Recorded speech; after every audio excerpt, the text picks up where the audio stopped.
Welcome to VFX and Chill. I'm Seth, and with me today is my friend who is a constant stream of tutorials. A constant stream. My friend who's a constant stream. That's a very weird thing to say about someone. He's a constant stream of tutorials and resources for the world of Cinema 4D, and the founder of Rocket Lasso. Please welcome Mr. Chris Schmidt. Welcome, Chris. Thank you very much. I do stream every week, so you could say I am a constant stream. A constant stream of a man. Also with us, as always, is the great Michael in the sky. Michael, how are you, sir? I'm doing very well. Life is good. Life is fantastic. All right, that's enough of Michael for now. Now, Chris, sorry, Michael, it's good to see you. We've got a very fun show today. You have plans that excite me greatly. First, before we do literally anything else, I do want to go way back and talk about one of the first things that you and I ever worked on together. Something that I think most people may be unaware of, one of our most important collaborations, and it's this video of you at the Pinball Hall of Fame in Las Vegas playing with what must be a 100-year-old musical clown puppet named Peppy. Do you remember this? I 100% remember. The Pinball Hall of Fame is great, but I'm not that into pinball. So instead, there's 4 buttons on this game, and it just makes the hands and the feet dance. And you know what? It's pretty wonderful. It is. This video cracks me up because you couldn't animate something like a character performance from you so perfect. It's like you've turned off all the joints except for your shoulders, and you're just like, bop, ba boop, ba boop, ba boop. And every time I watch it, it makes me laugh because there's no rhyme or reason to the dancing. It's just make the clown move. Yeah. And on top of that, they had the audio that played from the machine was the Jetsons theme, which is the most random thing it could be possibly playing. A 100-year-old clown playing the Jetsons. I forgot about that. Do you think they have just music boxes in the back that they're like, whatever, just grab that one and put it in? It just happened to be the Jetsons. No idea, but it's wonderful. My third favorite game at that whole place. And the first two are? Well, the number 2 is Creepy Baby Baseball. And if you've ever hung out with us during NAB at the pinball party, then Creepy Baby Baseball is an absolute must. But number 1 is the claw machine, which is full of rubber ducks. And I spend my entire time getting rubber ducks and teaching people how to get the rubber ducks. And we make sure everybody gets one. This has become a great tradition. Yeah, I've got one right here. I've got my rubber ducky right here at my desk at any moment. The best part about it is, look at that. It's a mechanical claw machine. So there's no randomness. You actually are mechanically turning a wheel. So you actually could interact with it as it falls and try and swing it back and forth. And it adds a lot to it. If I were ever to buy an old machine or even try and build something, that would be something I'd like to do. I love that. That's one of my favorite. The pinball party itself is one of my favorite traditions of NAB. Because it is just everybody I like in this industry all under one roof. And pretty much no one I don't like. And I don't know how we manage to do it every time, but it's like all the coolest people, and there's tons of beer, tons of food, and tons of really cool people, and this clown, Peppy. So I do have one more, I haven't seen it in a while. Is Peppy still alive? And, well, when you played him, did he transfer an ancient evil from his body to yours in hopes of furthering a centuries-old curse? He looks like he's carrying an ancient evil.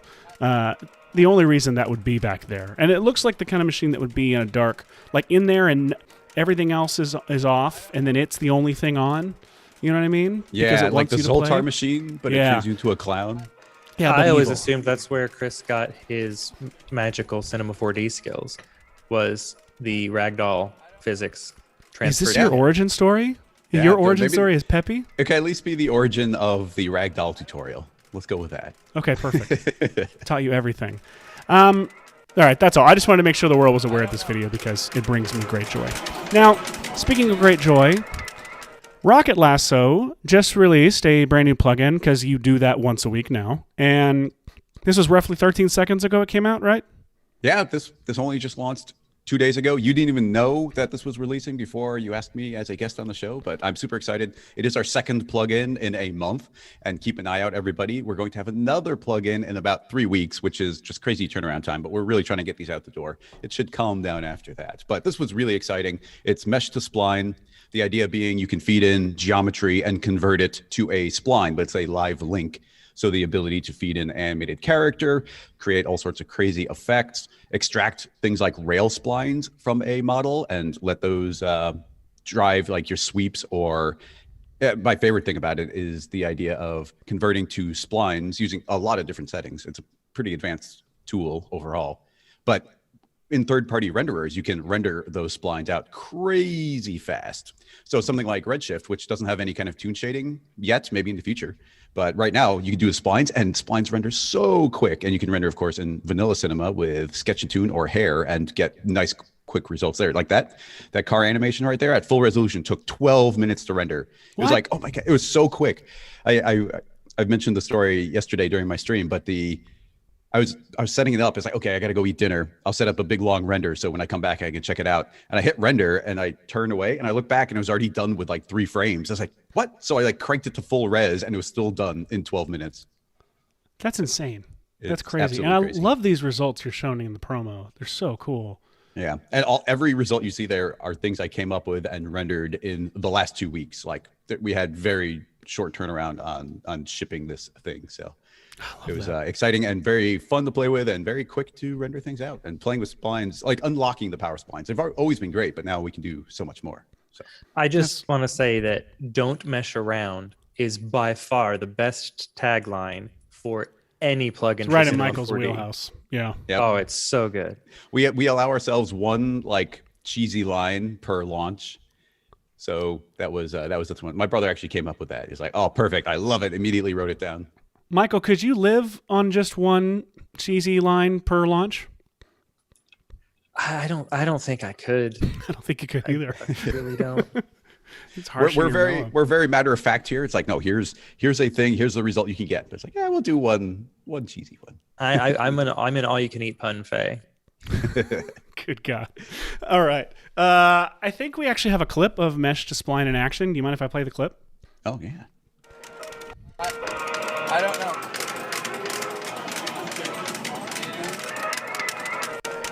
Incredible. Simply incredible. Just look at what that plugin can do, especially with the powers of Redshift combined as well.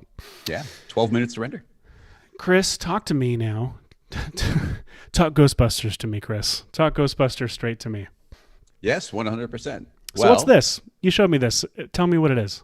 That is an animation that I was brought on to help out with, put together by my friend Aaron Becker and Amador. And Aaron Becker runs a company called Filmograph out in LA, and they got contracted to help put together the Ghost Corps company logo, which was going to play before Ghostbusters 2016. They ended up going a different direction, but it was really fun to put this together. So I helped texture out the Ghost Trap and like completely retexture that, but then also design the actual Proton stream and make it fully dynamic so it would wrap around letters and have full control. But of course, you got to be really careful. You can't cross the streams. So my solution to this was to go full dynamic and make sure that they could not physically cross each other. Oh, that's brilliant. I love that's brilliant because I didn't even think about that, but you put the amount of work into it to where like, you're totally right. They don't cross. Well done. Yeah, that's an important detail. Although the ghosts are escaping from the trap, it's not really going working into the trap. Yeah, it's not working the way it's supposed to here, but it's at least making a cool title and securing a company. Have you been to the Ghost Corps? Just a side note, have you been to the Ghost Corps offices? I have not. Very cool. I'm still in Chicago, and almost all of that's out in LA, I imagine. Yeah, it's on the Sony lot, and they made it look like the Hook and Ladder. Like it's the facade of the fire station and everything. It's absolutely fantastic. Cool. Yeah, and I'm super looking forward to the new movie. The trailer looks good so far. Of course, it's been delayed by like almost 2 years now, but yeah, it's going to be awesome. So today, hey, give me 1 second. Actually, there's just happens to be a guest in my office. Hold on 1 second, guys. Oh. When he says guest, I'm assuming he means child. It's one of my children. Ah. So I was expecting like a dog to jump up in your lap or something. No, my son was standing here continuing to talk to me, and I think I needed just to flat out say, I am live on the internet right now. This is important, son. This is more important than anything. If you want to talk to Daddy, get in the YouTube chat, and Michael will tell him what you're saying. Yes, do that. Tell Michael, and Michael will tell me. So yeah, I'm sure any kids are super up on the streaming these days. They get it. Oh yeah, so up in the streaming that he has my kids have no desire to watch anything that I like. Speaking any of my shows. Oh sure. Speaking of the chat, Seth, they are wondering if this is going to be an ecto show today. You know, funny enough, it's actually not. We can talk about. So, Chris, I don't know how much you know about this. I don't know how much you know about ecto. It's just funny to people listening. We talk about ecto every single episode, and now here I am talking to someone as if they've never heard of it. But several years ago, we did a film team experiment here at Red Giant called Busted, where we wanted to try and recreate a bunch of the effects from Ghostbusters, but with like a Iron Man kind of vibe and feel. And so we did like the kind of almost like a road pack or a road version of like what the Ghostbusters stuff had. So like the traps were like little pucks, and the proton packs were like this thing attached to his shoulder instead. And I did all of the proton streams using Trapcode DAO, and then with Trapcode Particular to do the sparks coming off of them. And out of that actually came a plugin for Universe called Ecto, which creates like smoky glows on anything with an alpha channel. Yeah. I pulled the video up here. I'm scrolling through it right now. Yeah, so we've used it a whole bunch on this show because it's a really nice way to get a really quick smoky glow. So that's where the question in the chat comes from.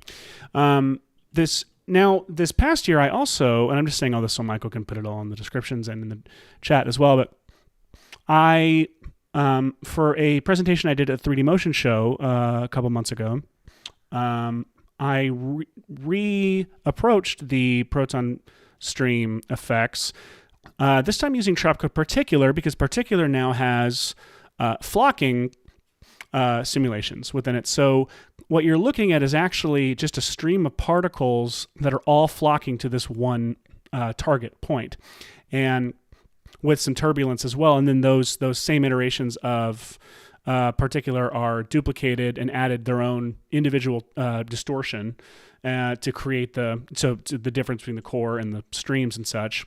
Yeah, that looks amazing.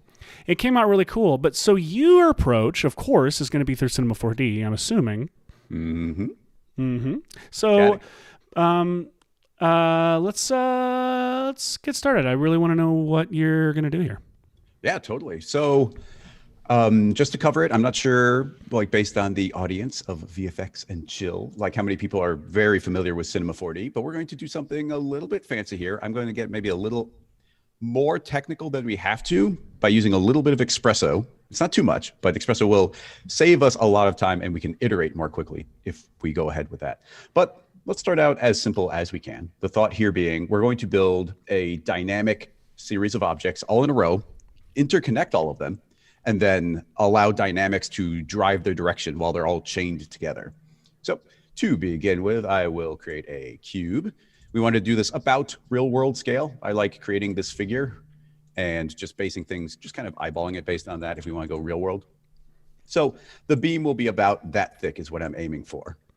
Turning that off, this can be the main cube, and I'm going to call that one lock. We'll try and stay a little extra organized as we have an audience. My own scene files, I never name anything, of course. But this one, Chris, I actually have a really weird question for you that I should know the answer to. You pulled up that human figure there. Mm-hmm. Is that human figure within the environment you're working in? Like, is there a pixel to like to metric ratio in terms of like, is that actual a life-size human being in your computer? Yes, it is. If you click on the figure, you see it has a height of 180 centimeters. But if I type in 6FT and hit enter, you see 182 centimeters. It translates instantly to centimeters. Excellent. So this is a 6-foot human out of the box for all purposes. Very cool. That's something I've always been curious about. All right, keep going, man. Sorry. Oh, no, all good. I always work in centimeters. Well, because I make tutorials for everybody, I want my Cinema 4D to look as vanilla as possible. So it's pretty much the default layout. And a lot of people will change their units to inches or feet, but I just try and keep it all as vanilla as possible. Besides, we should all be on metric anyway. So, okay, so we've got one cube, and I'm creating a second cube, just a copy of it, and that goes into a MoGraph cloner. Should I be addressing this as if people have no idea what cinema is, or you should address it as if I have no idea what you're doing. Okay, well, we could definitely do that. I'm going to turn off every object that we're not actively working with. So here's a cube named beam. That goes into an object called a cloner. A cloner enables you to make duplicates of an object. And I use this all the time. We really need something like this in Photoshop and Illustrator, just for the ability to replicate images and whatnot. I can make a grid of any size and space them out however I like, just make tons of them everywhere. But what we need this time is not a grid of them, but a linear line of them. I don't want them traveling up, so instead I will have them move along Z. And generally speaking, Z plus is forward in 3D, especially in cinema. I'm going to change the display mode so we can see the outlines of the object. And I can create as many of these as I like. So we are essentially setting our ratio of what is the length of the beam as compared to the width of the beam. We'll have it run quick by setting it to exactly 100 right now. We've got the original lock cube, and that one is going to be the control point. That's where that's coming out of the proton pack type of spot. So I don't want those two overlapping. So this all scoots forward exactly 5. You see there's a gap, and I'm gonna make sure they're just barely touching there. All right, with that set up, we could start making these dynamic. So I will add a dynamics tag by right-clicking on the cloner. Say I would like a simulate rigid body, and make another one on the lock, and I'll say simulation collider body. That means that one doesn't move. In order to show what's happening, if I hit play right now, you'll see all the cubes just fall out of the scene. Let's turn off gravity so that doesn't happen, because the Proton stream doesn't have any gravity. It just kind of moves around where it wants to. So here's my global settings. I'll just say gravity 0. Then, so we can see something happening, under simulation, I'll add in a force and just a simple turbulence for right now. We'll give it a little bit more power. That's about half the power of normal gravity down. If I hit play, you'll just see all the individual cubes fly away in space. They will collide with each other and bounce off each other. They can't pass through, which is pretty cool out of the gate. But what we really need to do, and the challenging part here, is interlocking all of them. And there's no automatic way of doing that. So what we need to do is create a single connection. So under simulate dynamics, there's something called a connector. And there's a bunch of different type of connections. This is a hinge, so it's kind of like a rotational one where you like a door hinge type thing. But for our purposes, I think using a rag doll will be good. And turning this on, you'll see something that looks a little bit like a dog cone. And it just means that something can't move beyond the shape of that cone. And you learned this from Peppy the Clown, correct? This is one of the powers you intuited from. Okay. I mean, it's funny you're saying that, but like a lot of what we're doing here would be the steps I would take to build out that dynamic clown rig. But yeah. Which is what you're doing next time you come on the show, by the way. You're going to build out the dynamic clown rig. We should. Seth, well, the chat is concerned that your head is blocking some of the settings. Oh, no. For this episode, since a lot of Cinema 4D stuff is handy, you might want to scoot yourself over. You're absolutely right. I can't believe I didn't even think. I was like, God, look at how beautiful that man is while he was working with things. Yes, watch this. I'm just going to do this. Excellent. We can go on bottom left. That's not as important, or we can just fade away. Bottom left. I'm going to go bottom left. Let's see. You keep teaching. I'm just going to move myself. Yeah, I'll scoot this up a little bit so we have some space down in the material manager. Perfect. Okay, continuing. We've got this one connector. So what do I want to do? Well, I move it forward a little bit. So I want it to be not in the middle of the first cube, but in between the two, which is exactly 2.5 over. I'll make it a child of the lock. It's a little bit large right now, so I'll scale this down to a draw size of 10. That's just in the viewport. And I would like to link this one that doesn't move to this first one that does. So I could manually say, okay, object, I want to link from the locked cube to the first beam cube. And with it's in the cloner. Let me turn the cloner off and show you. If I hit play now, that cube is stuck onto this first one. There's no gravity, so random turbulence is blowing it around. So fine start right there. In addition to that, while it can kind of move around inside this cone, I don't want it to be twisting too much. So I will turn on an additional setting of angular limit, and I want it to go anywhere from -2 degrees to +2 degrees. So just a tiny bit of rotation. Really shouldn't look like much hitting play here. Looks pretty much identical. So now we need to start stepping this through and making additional copies of it. And here's where things start getting a little bit fancy. Making a duplicate of this connector. I would like this to connect what to what? Well, I want to connect the beam to something else, but that something else doesn't exist. I can't link to it. If I turn on the cloner, it exists in the viewport, but it doesn't exist here in the object manager. So how do I connect this connector to the next one? Well, we could do it manually by making this cloner editable, which I'll do. And now you'll see that all of those have kind of exploded out and become real in scene. And now I'd have to manually say, you connect to you, you connect to you, you connect to you, which is doable. You can totally do that. And 100% what I would end up doing, because I do not know what you're about to do. Yeah. And then there's if people don't want to do the Xpresso method I'm going to do, here's a good alternative. What I will do is just I'm going to delete like 95 of these. And now we've just got a couple. So if we just take a minute and interconnect a few of them. So I'll connect 0 to 1, connect 1 to 2, and actually 2 doesn't need a connection. So you see there's a couple of connections now.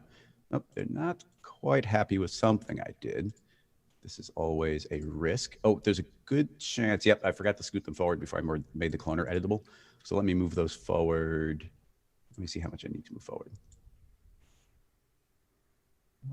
Looks like they need to be, 2.5 again. So I'm going to select them all and make sure they're all locally at positive 2.5. I think that should fix that. If you hit render, and it looks just like this. By the way, I know these won't be visible, but this looks just like the satellite from any 90s film that featured a satellite in space. This is like a final render for the opening of Twister.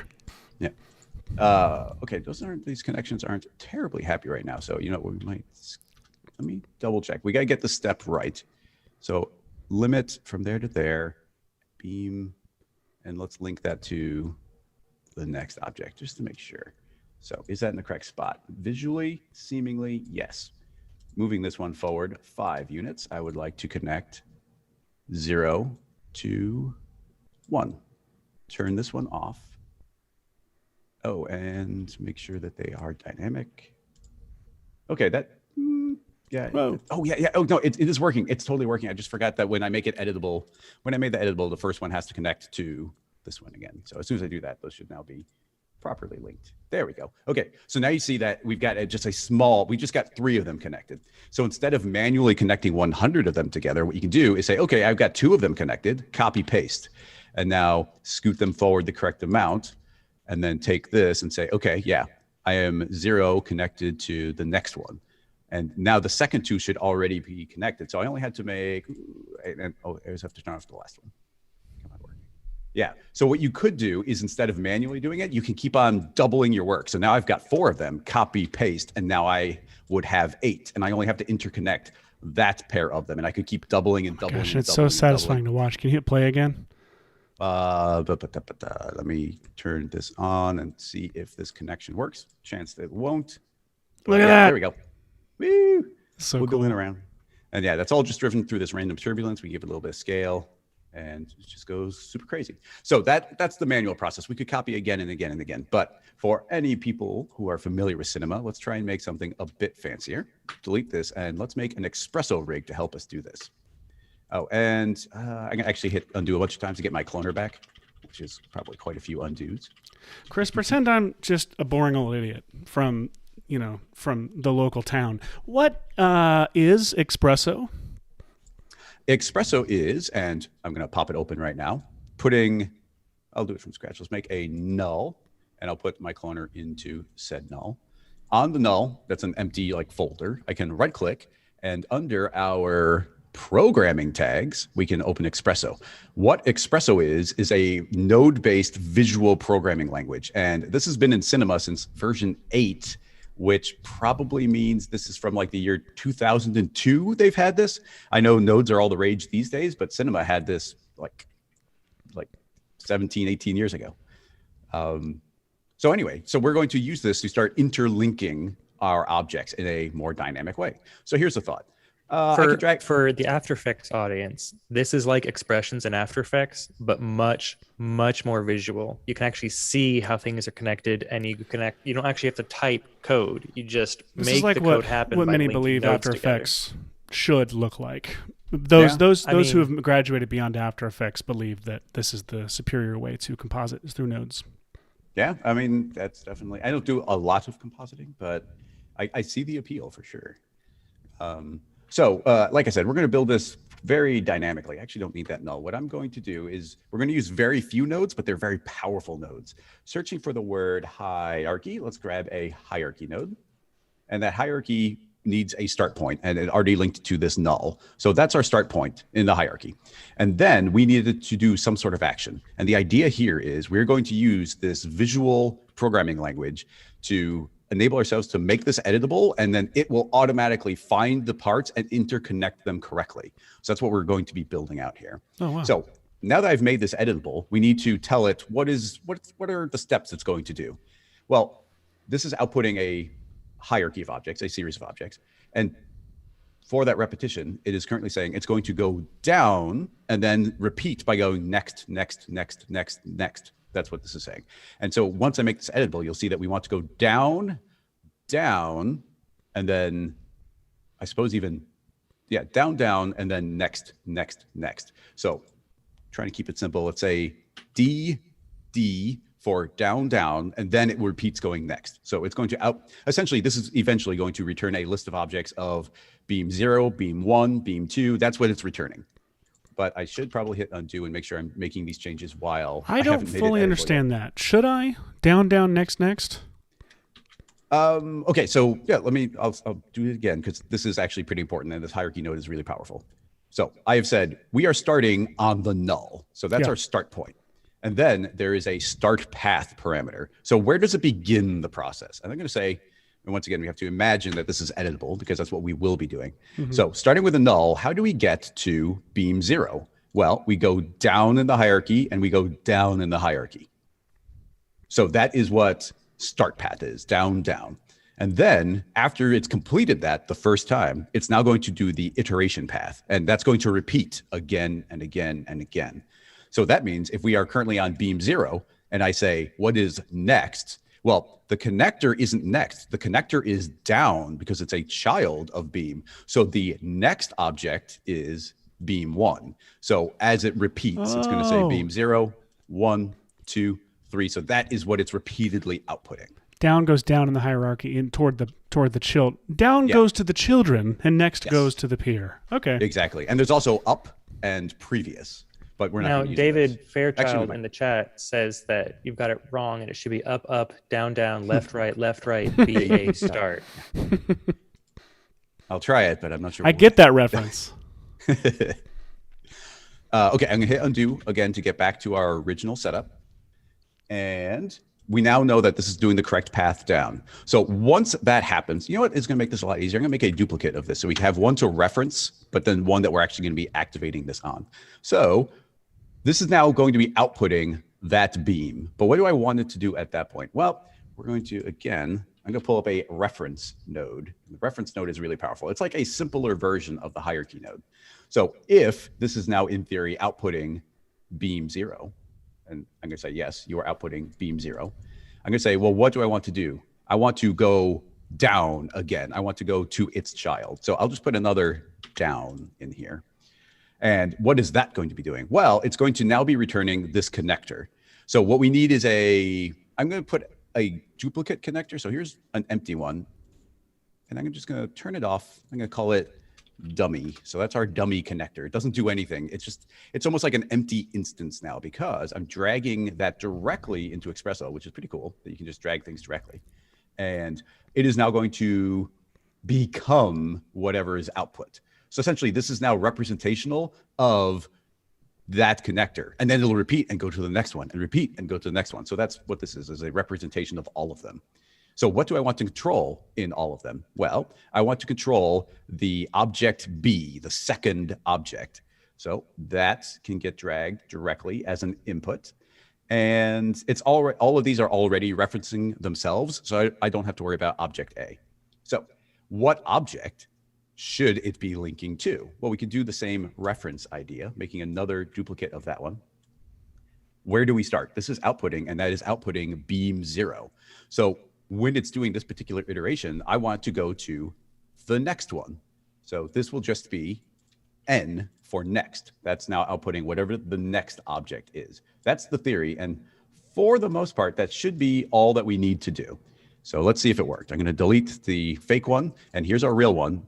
And keep in mind, if now you see beam connecting to itself and then an empty one. Once I make this editable, though, hopefully some objects exist for that to go reference. So yeah, now if I click on connector, it is Xpresso has now run. It runs every single refresh and it says, hey, you connect to the next one, connect to the next one. And as I select each one, you see 2 is instantly connected to 3. 3 is connected to 4, and that goes all the way down the line, and it's done it 100 times. Wow. So wait, did you specify at a certain place to stop at 100?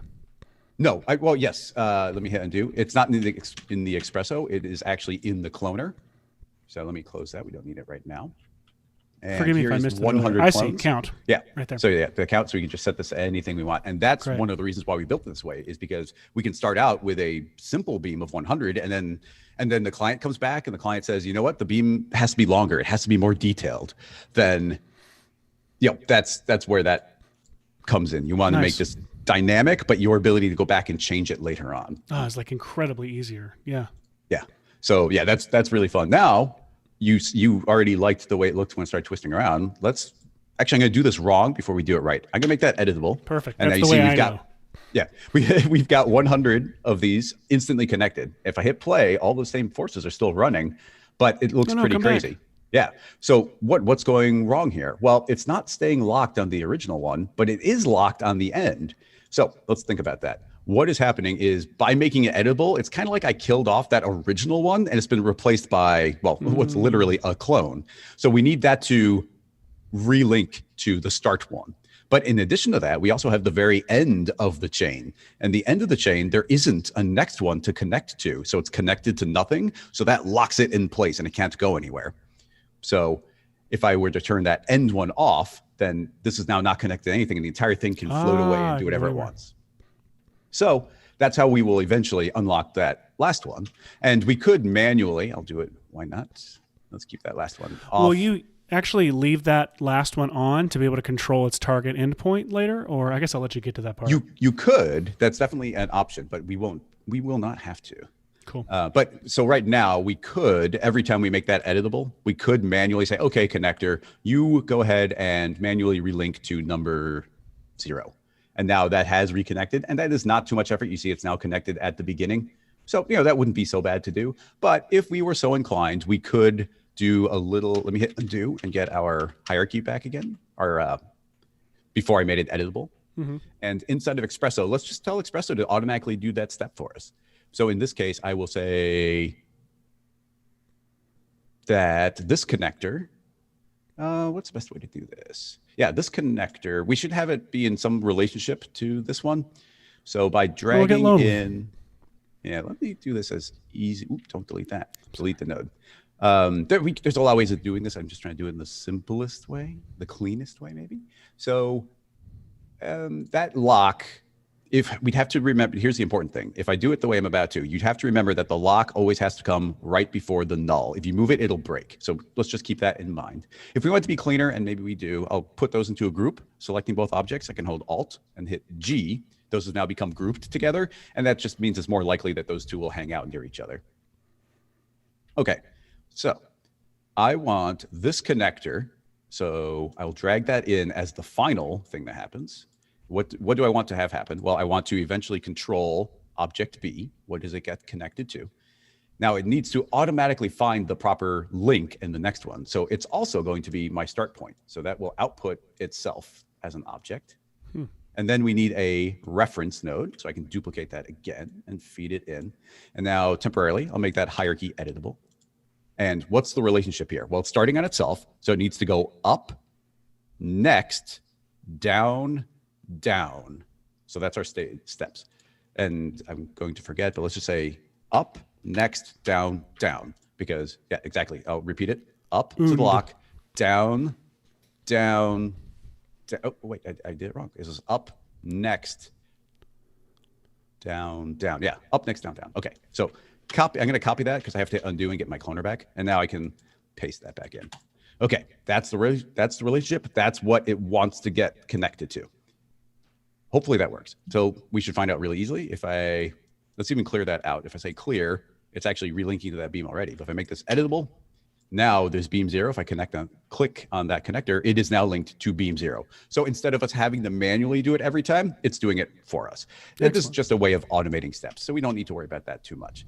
This would actually be a really good stage to save it. So I will just do a little quick save. Okay, important detail that we're about to move forward from. Once we make this editable, there's no way for it to go back to not being editable.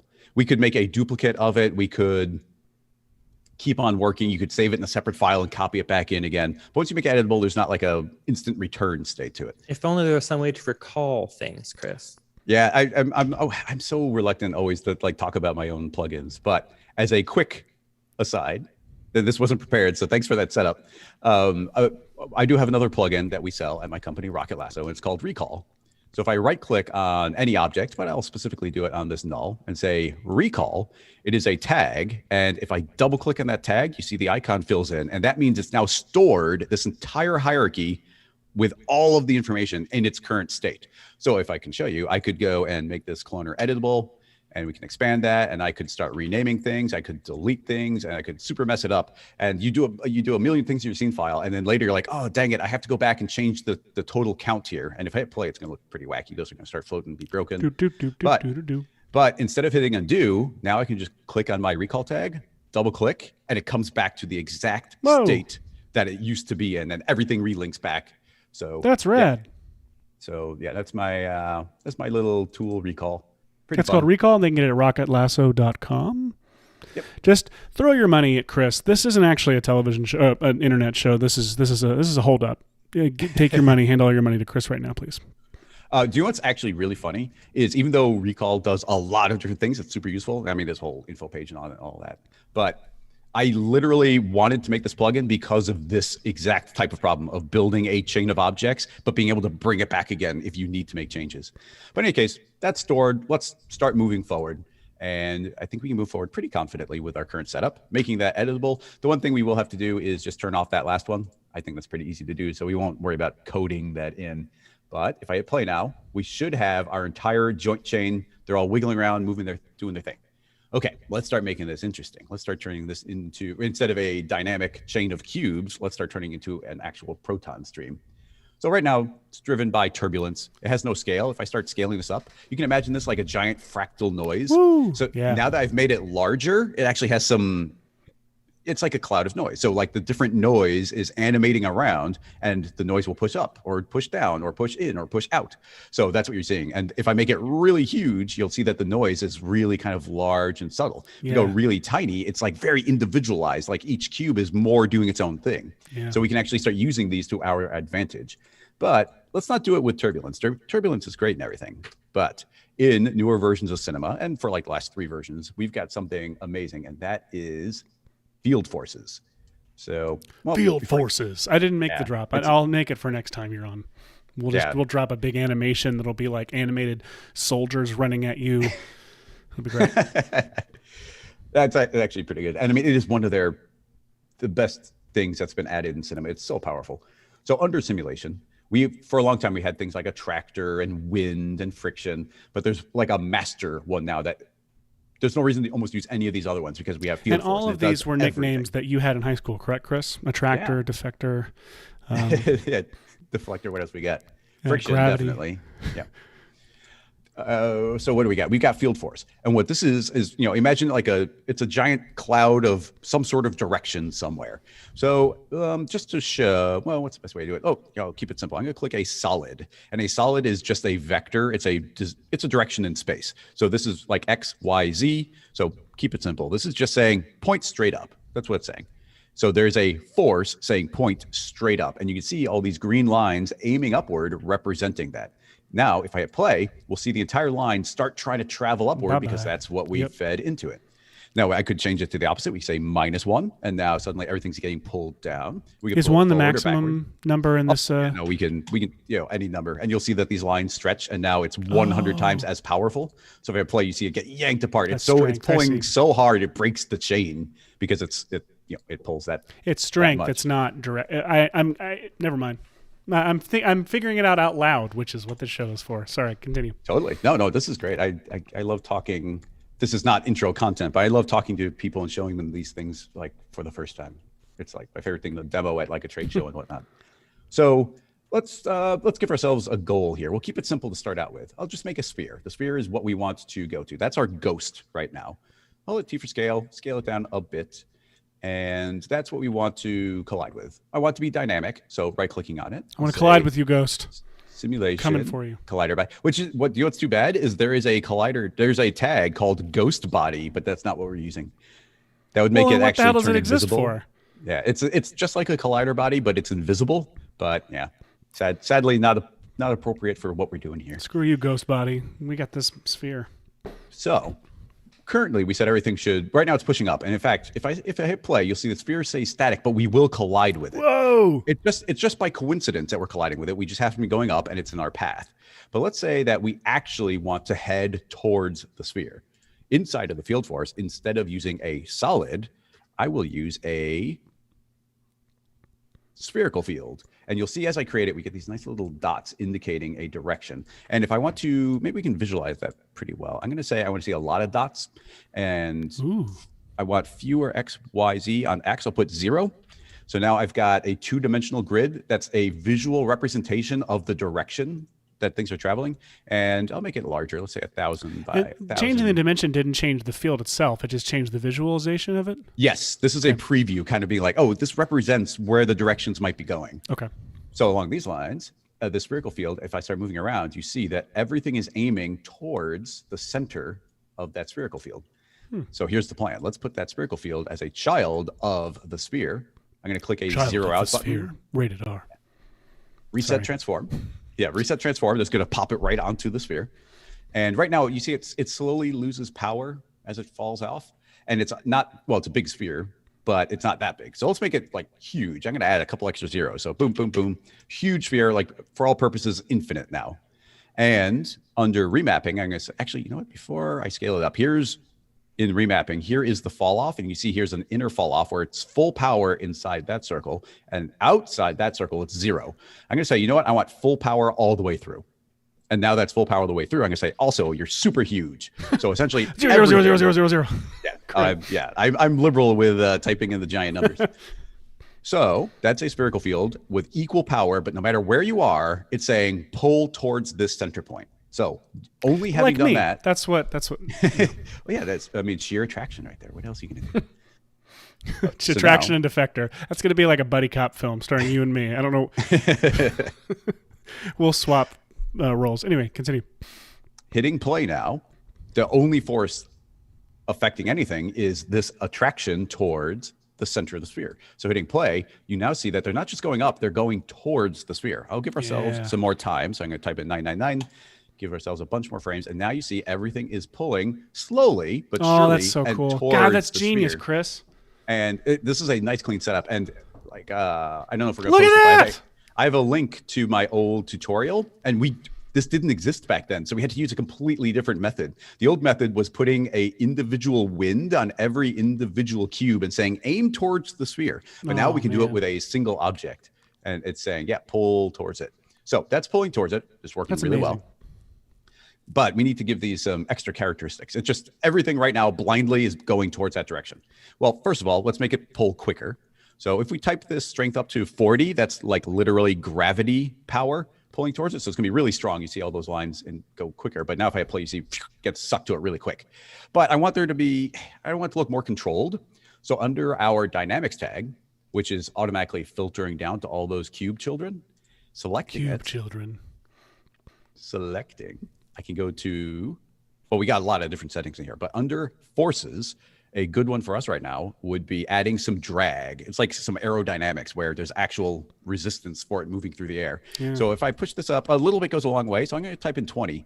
And with any luck, 20 is not, I'm going to go overboard so we can see the effect. At 80, it's going to start feeling more like it's moving through water or something like that. Oh, nice. Instead of air. Can you might be planning to do this, but could you add a wiggle to that sphere and have it fly around a little bit and see this proton stream chase it? Yeah, totally. I'm going to lower the drag to 20, which I think it's draining some of the energy out. So it's not going super crazy. And now I'll do what you just asked, which is right click on the sphere, animation, and there's a vibrate tag. And I can just say, hey, I want you to have some random position. We'll just say 555, 555. Wow, I'm glad I just learned about the vibrate tag. I didn't even know that existed. Yeah. So right now now this is just like a trippy like animation from Star Trek 1. This is incredible. Yeah. Oh yeah. So I'm gonna lower that a bit, and now it's going way too fast. So speed 0.2. There we go. A little more reasonable. So now the sphere will be moving around. Might get closer, might go further. It's completely random, so I don't know where that will go. And you can change the seed to get like a completely different, random movement coming out of it. And it's not gonna have any effect in this, but we could also give it a random rotation and have that spin around randomly. Okay, so now that is attracted to the sphere, and the sphere is constantly moving. We're all attracted to the sphere. Yeah. Well, yeah. Seriously, it's I mean, Nick Campbell started that. It's so cool. Also, Stu Meschwitz in the chat, I noticed, I know this is your job, Michael, but I just noticed he said Dead Man's Chest vibes, which I assume is not, he's saying vibes of Dead Man's Chest, not chest vibes of a dead man. Well, I think what he's referring to specifically is the Davy Jones tentacles. Davy Jones, which is the greatest thing ever. Absolutely the greatest thing ever. 100% agree. I was back in the day, I don't know if you guys were on what used to be called CG Talk, or now CG Society. And it was, pre-Slack or any of that stuff, pre-Discord. Everybody was on forums all the time. And that was my favorite forum. And there was one time, right when that movie came out, that a whole bunch of the ILM animators, somebody started a thread about it. And everybody was like, oh, like, obviously the tentacles are CG, but the rest of it's a real guy. I know. And then they started, and then somebody's like, no, the whole thing's CG. And everybody's like, no, it's not. Like, those eyes are not CG. Yeah. And then a bunch of animators from ILM started showing up in the thread, and essentially they were getting to talk about their work. And it was like one of the greatest things ever. And I was already obsessed with it. Well, that was crazy because even the eyes, the fact that the eyes were, because I know in the previous Pirates, a big deal that sold the effects in the first Pirates was that they kept the actors' eyes. Yeah, they exactly. Replaced everything but kept the eyes, and it made it so real. And this one, everything was fake. It was incredible. Yeah. All right. But you were convinced that the rest of it was real. Yeah. That's what it was, so grounded. I was like, well, obviously it's a real guy. He's probably wearing a prosthetic crab claw. But nope. Oh man, Hashi's out there. Hey Hash, we're gonna do a Pirates episode. We haven't talked about this publicly, but Hashi and I are planning. And Chris, you are welcome to come back any one of these weeks you want to. We'd love to have your expertise on it. We're gonna start doing some flashback episodes, which I'm sharing this so that people in the chat will share any movies they would love to see us talk about. We're gonna do a Forrest Gump episode. We're gonna do a Twister episode. We're gonna do a Roger Rabbit episode, and now we're gonna do a Pirates of the Caribbean Dead Man's Chest episode. And we're gonna have Chris come out and build us some tentacle beards. Yes. You know what? By the time we're done here, you will already be 90% of the way to one tentacle, and you would just have to make copies. I'm constantly 90% of the way to one tentacle. That's my wake up state. All right, back to the child of the sphere and the cube children. Okay, let's keep this going. Now, this is going directly towards the sphere. Let's start changing the properties of this line a little bit. First of all, dynamically speaking, these are being calculated automatically. But I'm gonna say yes, calculate them as cubes. If you wanted to, you could make it run even quicker. If we said, even though they look like cubes, we could say treat them as if they are a sphere, and I turn that on, and that will calculate quicker, but they'll interact a little bit differently. So it's your own choice there. You see they roll a little bit more freely if you do that. But I'll go back to cube.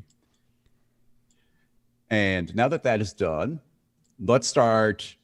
I'm going to turn off the friction. So right now you see it's hitting the sphere and they really kind of grip onto it. And if you want, now it's gripping on, it feels like it's stuck there. But I'm going to say you have zero friction. So now they freely slide on the surface, and the proton beam definitely sexy, feels a little bit more like it slides around.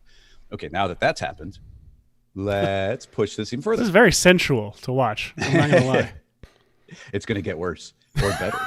It's like trying to massage that sphere, and that sphere is like, no, stop it. This is not a consensual event happening here. It's not going away too far. No, you're right. It's not fighting it. Okay, so let's. I want to simplify a little bit and talk about the next force that we're going to be using. So I'm going to copy that, open a new file, paste in this cube.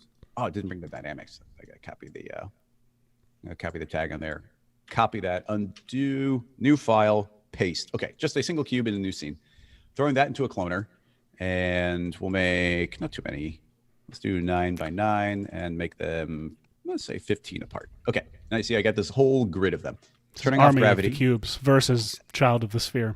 Oh, and you can go nuts. Cinema gets crazy on this because we could make like a lot of these. If I say multi-instance, especially, it could be like, what? Oh my God! But this we're empire gonna keep it. Yeah, Palpatine is jealous. So you need one sphere up in front, like preaching to it, and this is so good. Okay, so I just turned all the gravity off, but these are still dynamic. So if nothing is happening, there's no gravity, and I hit play, you'll see that nothing happens. I will give us a few more frames. 999. Okay, here's a really cool force object inside of, speaking of Palpatine, force object inside of cinema that I ignored for way too long, and it's so amazing. And it's called the force object. Creating force, it does one thing essentially, and it does it really well. It will make objects pull towards each other or push apart from each other. So instead of going to a point, it's how they interact with each other. So by default, if I play, it's probably gonna be really subtle, but you see they slowly start pulling in just a little bit. So let's crank up the power. Let's go up to like 100 and instantly see all of them go get pulled right in, and they'll even collapse into like a ball eventually, which is great. But we can also do the opposite and say negative. So now they fly apart. So, and there's an inner and outer distance for that. So, and it's all relative based on each other, not on a point. Exactly. Yeah. This is, you see how they're pushing apart.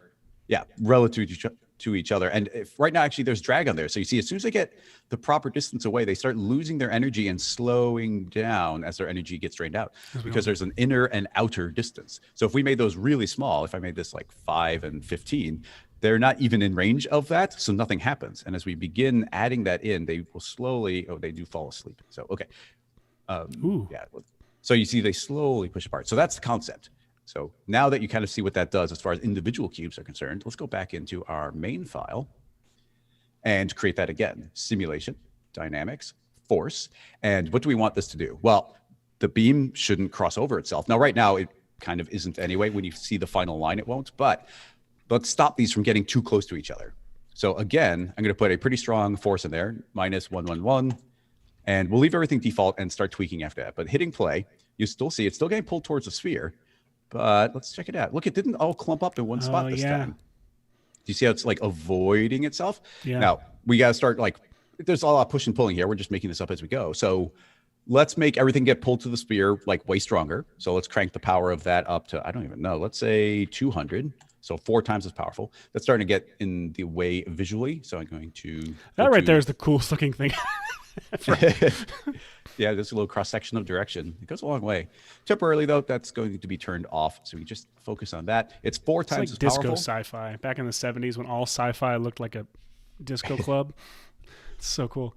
So the primary force now is it pulling directly towards itself. But you can see that these aren't clumping up nearly as much, but we got to just keep tweaking the numbers here. So we got a couple of important ones. We got the distance. Right now, this is a pretty large distance. So I'm going to lower that down. Remember, each cube is only 5. So I'll give it a distance of 10 for the inner, and we'll do an outer distance of, I'm just going to say 100. So 10 times its distance. It's got an inverse square, so it falls off very quickly. So let's make this 10 times as strong, a strength of, like over 1,000, negative 1,000. But now instantly you see that we start getting these nice smoother curves as it begins to wrap around everywhere.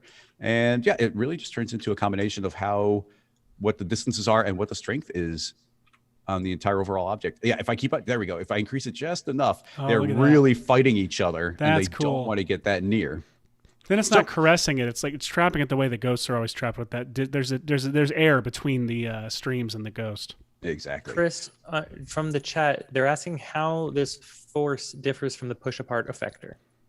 Okay, yeah, we can totally talk about that. So I'll go back to the scene file. So visually, what you see right here is going, if I play, you see they push apart from each other, and it feels a lot like the push apart effector. And if you don't know what that is, I'm going to turn off the force, and it's not dynamic anymore. And as an effector, there's all these different effectors, and these mean it's going to look at each individual clone and do something to it. So if I were to make a random effector, I can randomly move the positions. So there's no dynamics there, it's just changing positions. So a different effector that we have is called, where is it? It's here somewhere. plane. I almost never use it. Oh, there it is. I'm blind. Okay, push apart effector. So it does something very similar to what we just saw with dynamics. If I start increasing the radius, you'll see that they're going to start trying to push apart each other, almost identical. It's going to look a little bit, you see there's a little bit of choppiness where it kind of like wiggles and pops a little bit. Yeah. And as I keep on increasing, it'll keep on spreading out. So visually very similar, but this is not dynamic in any way. If I were to put a, okay, I'll just make a cube, put it over here and make it dynamic. So rigging, simulation, rather, dynamic body. That's something to collide with. So if I hit play on this, and so this is now playing, and I say, yes, keep pushing apart, pushing apart, pushing apart. And oh, maybe you can't push apart while, oh, it's because they're dynamic. Let me turn off dynamics for a moment. Okay, so no dynamics.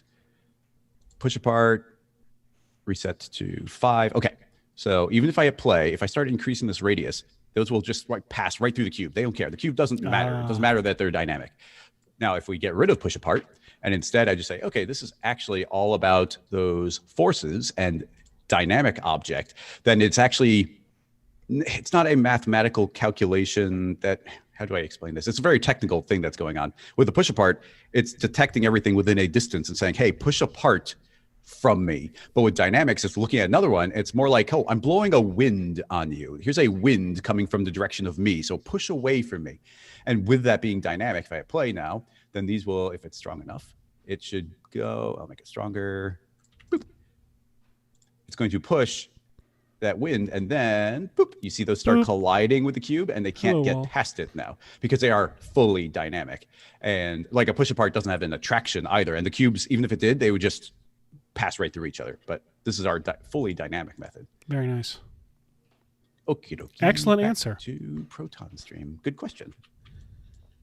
Okay, so where are we? Well, we have it going and wrapping around, and if we put the strength really high, we saw that they kind of push apart. It's like, even though this does look good for our proton beam, it's actually not what I want to have happen exactly. I don't want pushing away from the surface, because that's not pushing away because of the sphere. It's pushing apart because it's pushing apart from its neighbors really strongly, like the other links in the chain. So I actually don't want that to happen.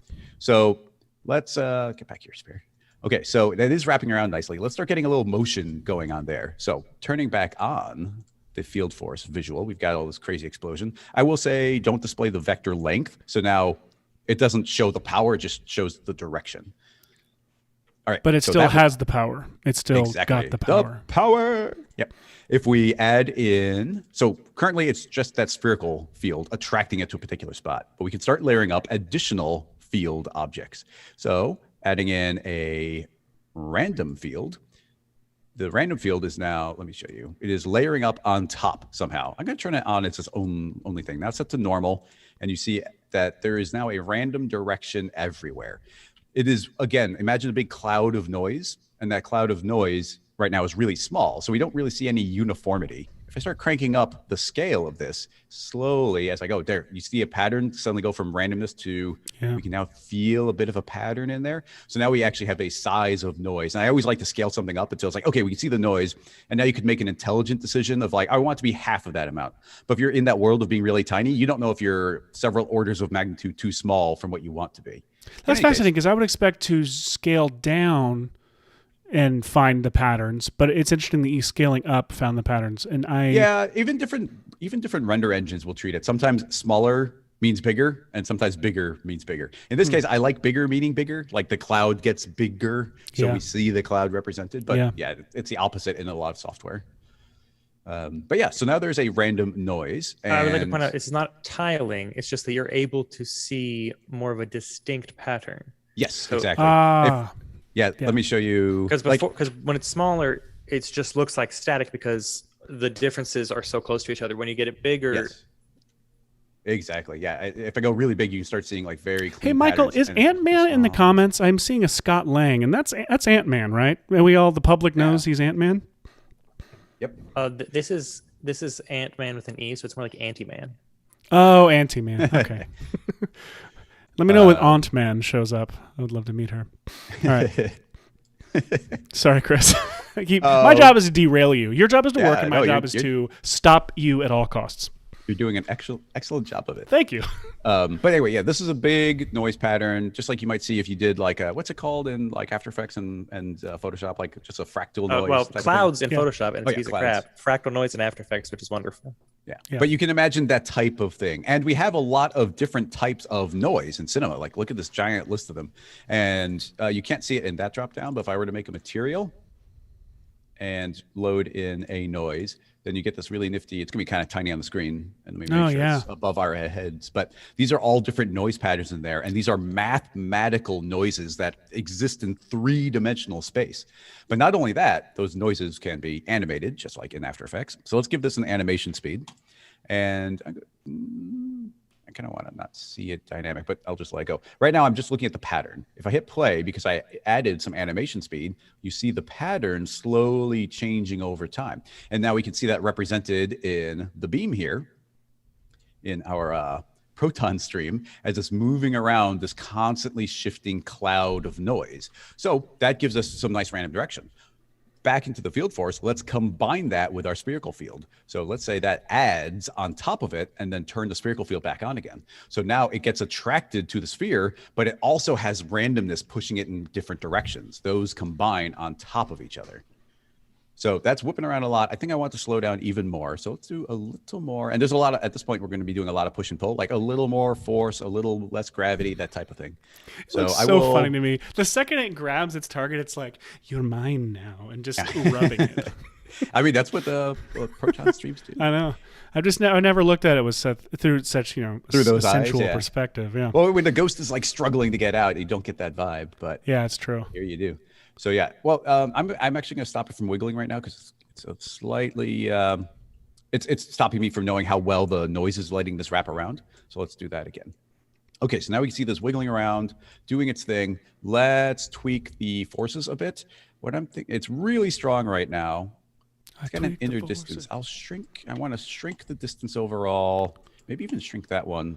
But dude, how strong can we make this? Yeah, something like that. So what I did is I made the invisible force really small and tighter on each cube, but made it really strong in that. So if it gets close to another part of itself, it's going to push that part away. That's smart, because that's the movement of the they'll just like change directions all of a sudden. Yes. In the original result. And this is, so they're pushing each other away, but our motion is now driven primarily through this random field. So we could speed this up. So let me go 4 times as fast, and now you can see a different wiggle. We could also shrink the scale. Right now we got that pretty large scale. So we could get like way bigger. So I'm going to crank that up. And now there'll be more uniformity. You can feel like all shift left, all shift right when that's doing that. But if I start shrinking it, then we're going to start getting that more individual vibe. So as I do this, like now you see this tinier wiggles happening there. So to me, this is all about finding that balance in between. And something that's cool is we could layer it up several times. I could make a duplicate of that random field, one of them named large, and the other I'll just name small to stay organized. So with that field force, I'll make sure to add in the large as well. So say both of them should add in. So the small one, I do want to be extra tiny. And then the large one, let's put that back up to like the 900 range. And both of those are doing their effect at the same time. So we got a large effect and a small effect. Hit play, and let's see what that does for us. It's a little chaotic. So here's what's cool. I can just start pulling back on the power of those individually. Like, what's the ratio I want? And maybe we start large. Like, here's no force at all. That's just it naturally having its own motion. And now let's add in a little bit of the large, maybe a little more. Okay, I kind of dig that. And now start sneaking in some of the small for a little bit of chaos on the individual ones. So it's, these are forces pushing and pulling on each other, but achieving this effect in the end. So yeah, that's the basics of getting the beam behaving the way we want it to. But there's a few more steps that we can do. First of all, like this is just a representation of the beam. That's a series of, it's like a chain. It's a, imagine a real life chain of links going. We just happen to make them linked cubes. So with all of those connected, what do we want to do? Well, we could make the chain longer. So let's try and bring that back again. Hopefully I don't want to lose my dynamics. So I will temporarily drag a copy of it, and let's recall and then make this have 200 in length. And with 200, let us again, let's again make that editable.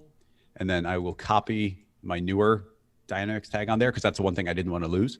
And I go all the way to the end. And now you see we have 200. Turn that last one off. And with any luck, I can hit play, and there we go. Instantly continues working. So recall brought it back, and now we're able to feed it back in again. And now instantly, we've got more cubes, more layered up, ready to go. That, of course, this would be a longer beam. So presumably, are you still there? I haven't heard you in a while. Oh yeah, sorry. No. Okay, just making sure. I thought I dropped. No, that's so cool. Let's make the sphere just a bit bigger. Oh my gosh. We made the beam bigger, and now you see it's wrapping around the. And you can see how we just increased the resolution of it. It feels a little bit. Yeah. I know, it's just a different vibe. There's more detail in it now as it wraps around, which is lovely. I love that. And keep in mind, there's a lot of options we have. If I go and once again, I don't want to lose my dynamics. So recall again, and let's again say 200, but this is just, I'm making this up as we go. If I were to grab these cubes and say, you know what, like, yes, that length is correct, but I would like to have them be 10 by 10. Oop, 10 that is. Hello. Okay, you see I've just made them like twice as tall and wide. So that's going to keep it that far away from the surface and that far away from its neighbor. So without changing anything else, that can become made editable, replace the dynamics tag again. And now we've got a very similar beam, but it's twice as thick. So it's going to stay twice as far away from the surface. Ooh, I forgot to turn off the end one. Down, down, down, down, down. See, that's why you program that in, so you don't have to do this every time. So there we go. Now we let those all fly and wrap around, and they're twice as far away from the surface. That's so cool. Ah! Yeah, so very pleased with that. Okay, what's the next step here? The chat is also enjoying this, Chris. Excellent. Well, that's good to hear. There's I mean, I love vibes. this type of thing. And I've talked about this type of thing in the past, but with field forces, this is so much easier. We used to have to do so many different things in the past to do what we got here. Ways to make things easier, there is a Cineversity plugin called Dynamic Connections that makes that Xpresso setup that you did less necessary. Sure. Oh, yeah. You probably have to have a Cineversity subscription to get that. If you have a Maxon subscription, you can get it. Yeah. Or if you purchase a perpetual license of Maxon, you can contact them and they tend to give you a bit of a Cineversity subscription for it. So I'd grab that if I were you. Yeah. Well, not you, but you chat people. Exactly. But yeah, totally. Okay, so we've now got a series of cubes going, but that's not exactly a beam. So how do we turn this into a beam? Well, we can use another one of my favorite objects in cinema. And it's been here for a while. And it's my favorite theme of the year, which is a spline. We're going to use a tracer object. A tracer object does a lot of different things. To show you, for anybody who doesn't know, we'll start out with the tracer on the sphere. And I'm going to tell the sphere to wiggle again. Wiggle hide sphere. I turned everything else off, but now the sphere, I'm going to say, hey, you should wiggle. Okay, but there's Chris. a tracer. There's a tracer object on it now, and you see it's tracing lines behind it, which right out of the gate, that's pretty cool. But you can also limit it. So I'm going to say limit from the end, and I can say, hey, that's supposed to be 33 frames worth of a tail. And I see we have a tail that sort of chases it Chris, around. what are you going to do with these lines? Well, we are going to actually delete that, bring back our beam. Oh, I like the pattern. That beam naturally formed, which is pretty funny because there's no forces turned on. So we'll turn those back on again. Okay, so we've got all these cubes. So here's something else the tracer can do. I'm going to select every single cube. Here's a trick. Even if somebody's been using Cinema for a while, you might not know. If you hold down Control or Command on the Mac and you click the little twirl up on any of these nulls on any object, I can hold down Control, and as I do, it will collapse the entire hierarchy. But not only does it collapse that, but it collapses every sub-object. So like all the folders just closed. And that now makes it really easy for me to select this cube, scroll to the end, and select the end one without having to like manually click between them. There's lots of ways of doing that, but that's one cool method. So we've got all those cubes selected. If I create a tracer, Cinema is smart enough to say, oh, you had those objects selected. That's what you must want to be tracing. And yes, that is what I want to be tracing, but I don't want to be tracing. If I hit play right now, we're going to be getting a tail on every single individual cube. And not only is it on every cube, it's on every point of every cube. That's the cool. So Chris, you might not want that, but that looks amazing. I'm pretty sure we all want that. Yeah. Yeah, no, it's true. I mean, there's some cool use cases. So let's step through this and look at some cool options. Instead of tracing every point, I'll just say I want to trace the midpoint, the axis of the object. So I'll just turn off don't trace vertices. So let's start that again. And now there'll be 1/4 number of lines, but you see it's a little more, it just looks cool out of the gate. And then again, we could limit I can say limit from end, and we'll just have this be, I don't know, 55 frames worth. So now they don't live forever. And as we let these go, 55 frames later, they'll start erasing out, and we'll have this constant kind of elegant chasing line behind it. And lower that to 15, and they'll be shorter. Lower that to 5. You just get these tiny little. Let me hide the hide the forces. Okay, so you get these nice little tails chasing behind. So that's all cool. But we're not going to be using this mode at all. So I will don't limit. No limit. Why'd you show it to us? Because we're changing our mode from trace paths to connect all objects.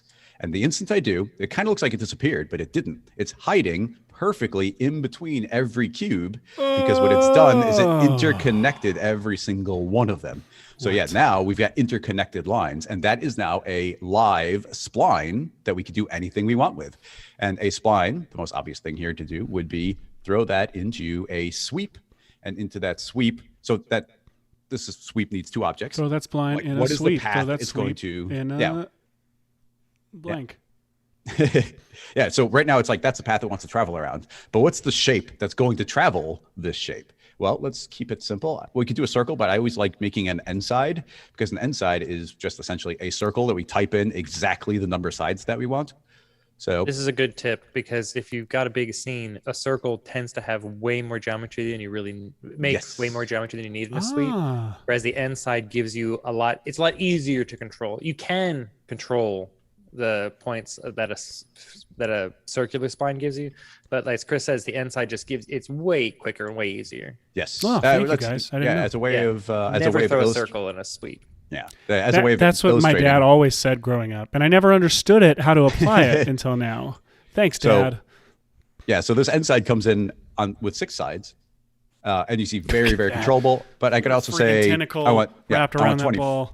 or 24. But again, to show you, if we make a sphere, or I'm sorry, a circle spline, shrink that way down. Your computer blows up. Yeah, well, if I drop it in, you see there's just a lot more segments out of the gate. And you can change it, but I just like being able to type in the precise number that I want. And we can usually keep this pretty low poly. So keeping that pretty low poly, I can hide the polygons. NA is a shortcut. And now we just have this final beam. I can hit T for scaling, and I can scale up and down to make the beam exactly what I want it to be.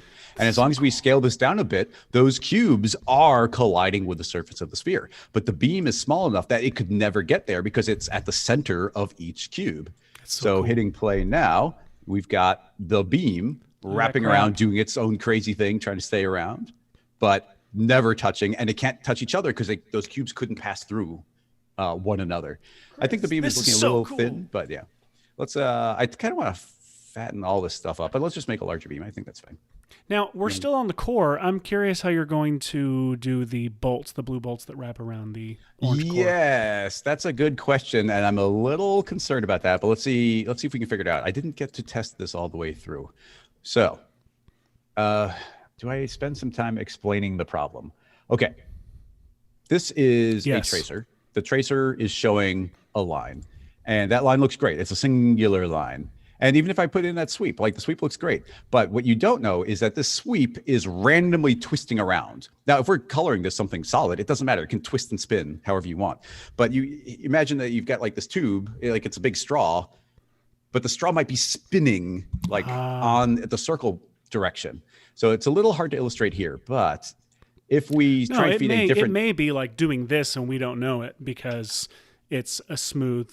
Yeah, let me see. I'm going to turn to a triangle and make it large, and let's see if we can see it spinning. Yeah, so that's not too bad right now. Happening. And it is twisting, but it's more like this base one. You see how that's like twisting around? And every once in a while might do like a really harsh, like 180 flop type of thing. Yes. So so that's the worry. So now let's actually show it as the actual problem. So in my head immediately, I want to go to creating a helix spline, which is just a nice big spiral slinky type shape. So shrink that down to something small. We'll do 10 again. So I'm just curious, is there not a way to just apply I don't know what a relative distortion to it would be, because it's, you just keep going. Yeah. Because I think I know what you mean. I tried that. It didn't super work out for me, but we'll see what happens. Because I don't see it as an arc. It's just on its own. No, I agree. Its own extra relative. This is just a way of displaying the problem that we're going to have. Oh yeah, go for it. And then we're going to randomize. Okay, so let's I'm going to spline wrap, and essentially this is a deformer that's going to say, hey, I'm going to take the points of this helix shape, and I'm going to say I want it pointed along Z, and it's going to wrap it along what? Well, I want to wrap it along the tracer object. So you can see I've got this line along the tracer. I will change the color to something bright. We'll even make it that blue color, just so we can see it, and hide the deformer. Okay, you can see we've got this nice line wrapping around. It's not exactly like a Proton stream, but if I hit play, you're going to see, well, first of all, a twist, and the twist looks good. That's almost like what we want, but you're going to see occasional pops where it'll pop in an uncontrolled way. And that's the problem, because that line is slowly rotating, which suddenly means it twisted 180 or something twisted oddly somewhere. And it's just an inherent problem in 3D in general, where it's like, what direction is it supposed to face? So that's a challenge. Although one could argue that this being electrical zappy stuff, it's a look you want. Yes. Well, but then it has to be consistent in the zappy stuff. And you could do things potentially to force it or add extra randomness in. But the point being is there's a lot of circumstances that you probably want to have control over it. So this is kind of experimental. I'm not sure if we will fully get this working, but let's see what we can do. What we need is a rail spline. A rail spline is a secondary line that says, oh, I'm the direction you should be facing. Imagine if you have a straw and a stripe on one side of the straw. You'd be saying, hey, that stripe should always be aiming at the secondary line. So that's what we're going to attempt to do. So again, I'm very glad that we have our recall tag set up, because otherwise I'd have to be loading to an older scene file and bringing this back again. So I've now reloaded it. I think I had to set that back to 200. What I need to do is create something else for a tracer to follow. Now, nulls, because a null is kind of like a folder, and the cloner will just delete empty folders, which on one level is nice, but I need to create something empty that won't get deleted. So in that case, I can just create a polygon object, any one really, like in this case, a cube. And I'll just call this rail, because it will be for our rail spline, but I don't need it to do anything. So I will make it editable, which means I've exploded it out from being a series of parameters that make a cube, and now it is merely a polygon object I could grab and manipulate and scale and extrude, and you could make a whole character out of this.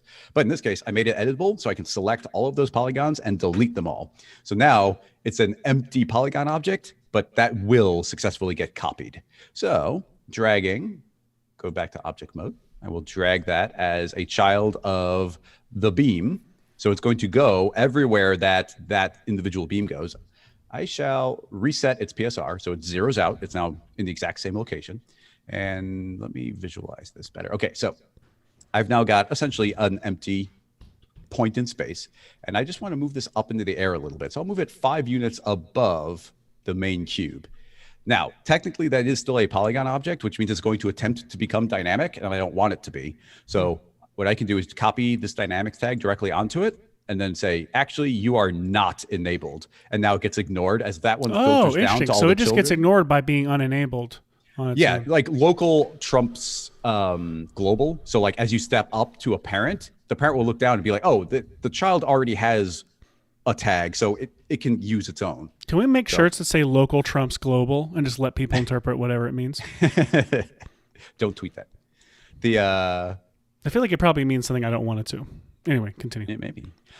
Because we keep making changes, I'm going to click override on my recall tag. And for anybody who just popped in, this is a plugin that Rocket Lasso makes, and just in case anybody was looking for the tag in their vanilla cinema. So I'll say override. So now it's stored this new information, and making that cloner editable again, going to the bottom and turning off the very last one, because we got to remember to turn that off. There we go. Hopefully, if I hit play, nothing really should have changed. Looked like it moved. Oh, I forgot to change the cube, or the cube skinny again. So I will undo and get the cube fat, because I forgot to, when I returned it, I forgot to do that. So let's even make it a little bit bigger still. So I'll say 15 by 15. There you go. Cool. Okay, now I'll override again and then make it editable. Again, scroll to the bottom, turn off that final connection, scroll to the top, or you can grab it and drag. Okay, and then did I lose? I felt like it was moving really quickly. So yeah, there was no drag on that tag. Oh, did I lose all my dynamic settings? Looks like I might have copied the wrong tag over. This one has the right settings. Oh, there we go. I just overrode it. So we should have our good settings back again. I thought it was moving quickly, so the drag is back. My fault. Okay, anyway, hitting play, this should be back to exactly where we were. The difference being is we've now made these rails. I didn't touch on it too much before, but when we made our initial setup and we were looking at these connectors, we set this angular limit to -2 and +2. And what that's saying is it can only rotate this tiny little distance in between. So there's not much rotation from cube to cube to cube, just a little bit. And we might be able to even make that smaller, but let's leave that for now. So even when I hit play, hopefully you'll see that if you look cube to cube to cube, there's not too much twisting. We can ignore the first one because it's getting yanked really hard by all the others. We could fix that, but we don't need to worry about that right now. So anyway, because we made all that editable, we do have to relink the tracer. So we can make a new tracer, or we can relink it by dragging the objects in, which I'll do. So I will lock that, which means no matter where I click, I'm still staying on these parameters. And then inside the cube, again, collapse it all, re-expand, select, scroll down, selecting all of them, drag them in, unlock, and now those are relinked, so the tracer should be alive again. But now we need a second tracer. So I'll make a duplicate and pull it out of the hierarchy. And this time I want this to be linked, and let's clear that out. So I will reset the default. I want to lock, and this time link to the rails. So it's going to be a big pain in the butt to go through all of these and select the rail, select the rail, select the rail. So let's not do that. Instead, let's click search, and I'm going to search for the word rail, and now all the rails pop up. And those are the only things in the object manager temporarily. So if I scroll down through, hold down shift, boop, I've now instantly selected all of them. And because I locked the interface, I can drag those directly in to interlink those to each other, clear out my search, so the whole hierarchy comes back, and there we go. Those have now been interlinked as well. So if this worked properly, which I hope it did, when we hide this, yeah, it's really subtle. Let's turn off that tracer. You can now see I have two lines. One of the lines is offset that 15 units that I had typed in. So hopefully this can now be our rail. So I'm going to type in rail, and then that can just be beam, or I guess it's not a beam, it's a stream. So, and let's colorize them because why not? So the main one can be that kind of neonish orange, just to keep it clear in the viewport. And we'll make the rail be blue, even though, this isn't going to be what we look at in the end. No, but it helps. Oh, I was locked. Unlock. Always remember to unlock because you can trip yourself up, as I just was doing. Okay, so let's make them orange again. Okay, cool. Just to keep them clear in the viewport. So the hope is, and I don't know, let's see what happens if I hit play. Though, yeah, do you see how there's a really clean relationship between those two lines now? Yeah, that's nice. So that gives us a direction, a stable direction in order to do things. So to, Chris, let's go back. That's like a fruit by the foot wrapping around it. Sorry, what? Noseman has suggested, instead of that process, you could just use an instance of the tracer and raise it on Y. No, that's a terrible idea because it won't work once it starts twisting in space. That will only work if it's... Noseman? A terrible idea. It's a terrible idea. Yeah, believe me, I've spent a lot of hours on that. That does work in tons of circumstances, but it would not work in this one. Not with ghosts. Ghosts are very particular. So we've got a nice, clean... Oh, man. Now we have to wrap this around a If anyone in the chat knows that reference, you get a free Goats copy of something. Anything. We need a goat model. Is there a goat model in Cinema 4D? The goat? It's from Muppets from Space. Well, let's see what we get now. Well, the idea being I should be able to make a helix. Oh, I deleted the helix. I should have kept it, but let's rebuild this to 15 by 15. A lot of twists, a little bit more length on there. Once again, this is just to visually represent and see if we have solved the problem. And literally, I don't know if we did or not. So here's the spline wrap again, and again, setting it to Z. But now you can see we can feed it a spline and a rail. So feeding in that rail, let's see if that gives us a stable direction. I'm going to drag all these in the proper order of operations. Spline objects that have these remote links in the things, they have to be kind of in the order that they calculate. Otherwise, you might get one frame of feedback or one frame of lag in the viewport. So let's pop that to be nice and bright again. And let's see if we solve the problem. Yeah, that looks actually pretty good. It doesn't have a super high resolution, but it's not popping the way it was before. There's some wiggles, but that's maybe not surprising, especially based on the radius. Now you got to like electrify it with some more Yes, randomness. exactly. Yeah, that's the thought now, and we are feeding this through the spline wrap. So this having a We little have bit about, of that twist. by the way, Chris, we have about 5 minutes left until our normal cutoff time. We can go until 2 if we need to. We've done that over the past several weeks, but just letting you know, like, if you feel like you're 5 minutes toward an end game, like pick that one, or otherwise let's go till 2. Yeah, no, I'm down for whatever here.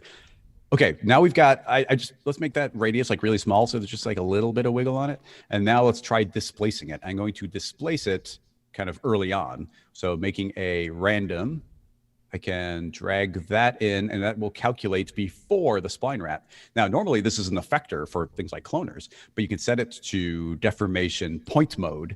And now you see, and I faced it the other direction. You see it made it all super duper crazy. So we could pull back on that and make that reasonable. It should be stable. It should be not animating anywhere. So we could say, okay, just you are that static line. If I turn on the spline wrap, we'll have that crazy line over there. And the hope here is that besides it twisting a little bit, like it should be super stable, which it seems to be pretty good. Okay, so I'm feeling pretty good about that. Let's animate that though. So it's a little harder to get this animating 3-dimensionally because I want to shift this from pure randomness to a noise, but the noise tends to, actually it seems to be doing an okay job directionally. So yeah, if there's still some weirdness where it's pushing on X, Y, and Z, so maybe we can stop it pushing on Z. Let's see.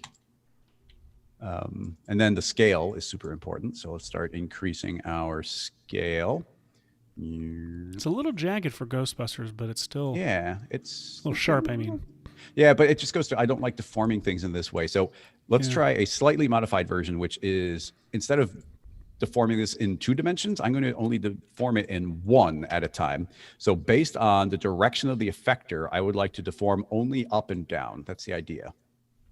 So let's see what we got. Let's give that some reasonable scale, crank up the strength. There we go. So you see this is now, it's only deforming up and down. And that could actually be fine by itself. But then what I usually do is we could rename that one to .y.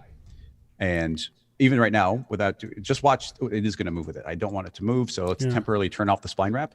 Okay, so just pay attention to this line, and let's see how the vibe we get from that. So we can individually design this line. So if we wanted that to be twice as fast, we could go twice as fast. If we want it to be I'd do that. smoother, I could increase the scale. The twice as fast look cool. Yeah, so we do that, and I like the vibe there. I'll duplicate that deformation, and now we'll deform it on the other axis. So this one will become X. So that is on the X direction. I'll give it actually you can't do a different random seed.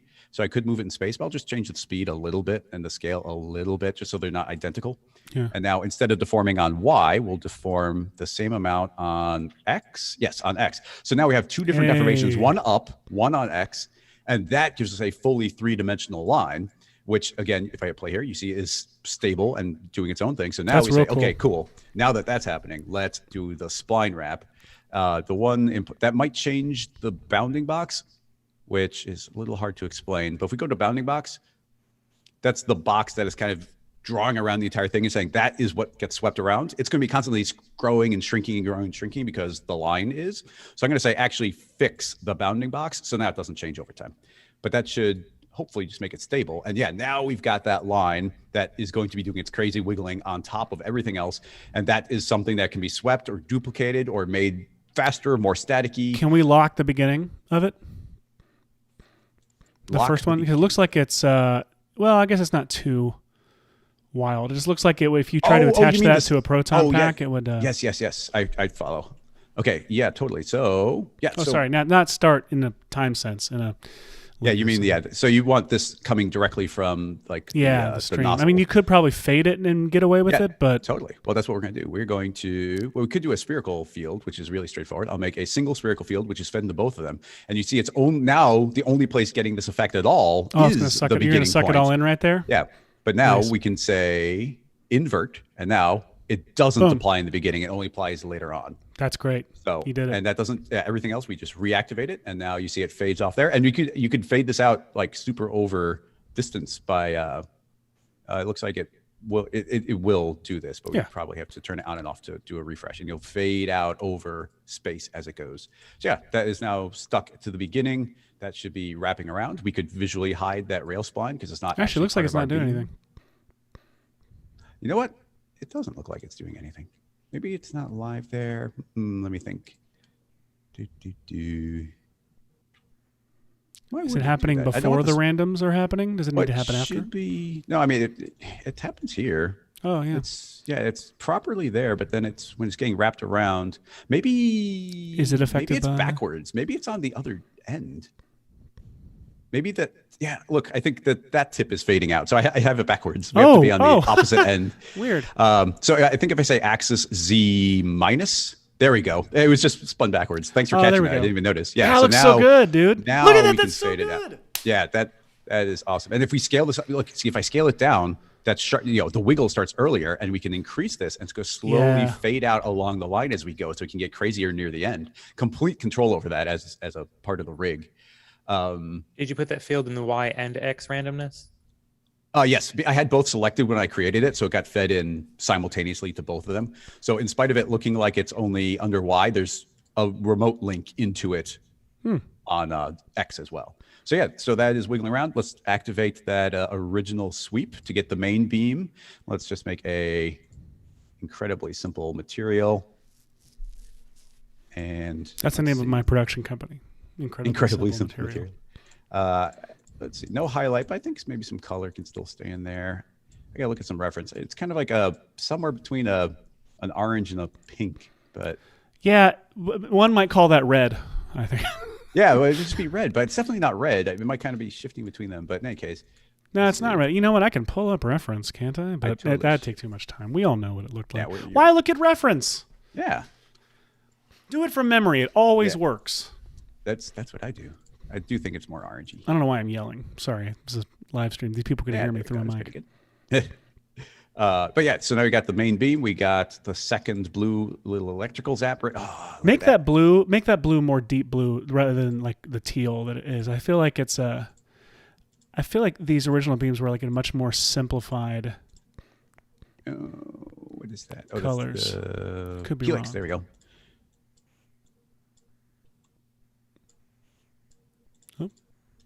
There we go. Maybe I can. It looks like it's like you start from an animated place, and I feel like in the composite you'd end up bringing out like I feel like it starts to look organic once you have the glows, and so you have this like deep blue glow. Anyway, I'm gonna shut up. But that's now you can't see it, so you probably should go back to the teal. Yeah, it's funny, but I think you are right that it is that darker color, but we're just not in an environment to show that too well. So cool. Anyway, as one last little detail, just because it's so easy to do, let's clean this up and group the appropriate things. So let's just call this, we'll just call this Proton stream. Don't forget to save at some point, by the way. Oh, fine. Okay. Hey, don't tell Chris what to do. Good call. Actually, okay. I'm selecting everything that's relevant to this particular stream here. I'll just make a child of that Proton stream. So if we have any luck here, which I believe is the plot of the new Ghostbusters Afterlife. Now, if this hopefully works, I can copy and paste that entire null. Let's spin that 180 and scoot it over here and scoot it over there. And we've got a second Ghostbuster now. And now shooting they at each hit other. Go. And we get two beams, both of them independently going for the ghost. But because of the way we built the rig, all of the forces are still pushing them apart, even though it's from a completely different stream. So they're still not going to cross the streams. Let's scale this up with a double beam. I think we need a little more room for them to be fighting, but you freaking genius. So yeah, that's live, dynamic, ready to go. Doesn't intersect, complete control. There's a lot of things we could do as far as like smoothing out the beam as it goes. You could add, like I said, a bunch of layered effects on top of that. We could add electricity dots on top of it. We could have particles start emitting from the individual splines. So you get like those fall away ones like in the animation you showed, which looked amazing. So yeah, this is just the starting point, but this is now a dynamic rig that's being controlled by the forces and by field force. That's so freaking cool. Chris. I just love watching it move, Chris. It's so seriously, pretty. I love watching it caress the ghost. Yeah, there's a lot going on now, so maybe I'll lower it back to 1 because it just looks nice and smooth in real time. But yeah, man, it's so cool. I love doing this type of stuff. Like dynamics in cinema are so much fun to play around with and just make weird, crazy things. Yeah. Like you have unlimited potential for combining. Some of the things I love the most about Cinema 4D is it is just fun to play with. Yeah, there's so much exploration. It's I love it. It's so much fun. Let's crank up the randomness a little bit more. Chris, dude, this is amazing. Power. Before we wrap up, I do want to check in with my usual co-host. Hashi is, like I said, on vacation this week, and I believe we have video. I know he's been in the chat talking, but I believe we have video I was able to procure from his vacation. Let's just see what he's up to.